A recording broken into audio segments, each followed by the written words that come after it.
Hello, today we will guide you through QuickBooks Online, how to run a profit and loss statement report. In this walkthrough, we'll open the profit and loss report, choose the period you want to review, and make sure the dates are set correctly so your numbers are clear and reliable. A profit and loss, sometimes called an income statement, shows your total income, your total expenses, and the net profit or loss for a selected time frame. It's one of the key reports for understanding how your business is performing. Start by going to QuickBooks Online and signing in the way you normally do. Once you're in, look to the left-hand navigation. Find the Reports tab. This is your hub for all standard reports. Click Reports to open the Reports Center. You'll see categories and a search box, but for this process you're heading straight to the Profit and Loss report. It often appears under the Business Overview or Standard Reports section. Click Profit and Loss to open it. When the report loads, you'll see a summary of income and expenses laid out by account.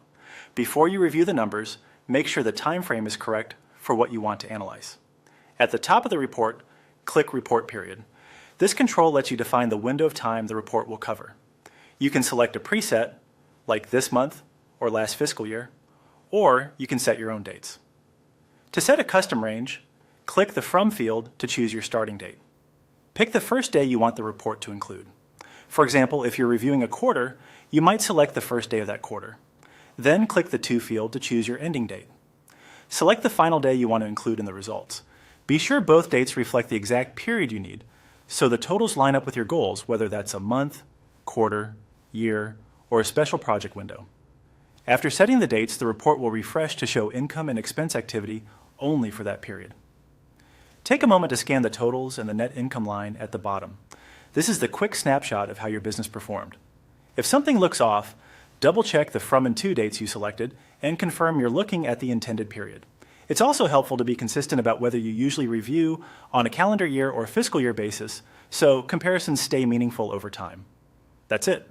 You've gone to QuickBooks, opened Reports, selected Profit and Loss, set the report period, and adjusted the start and end dates to get the exact view you need. With the right time frame in place, your profit and loss becomes a powerful tool for tracking performance and making confident decisions.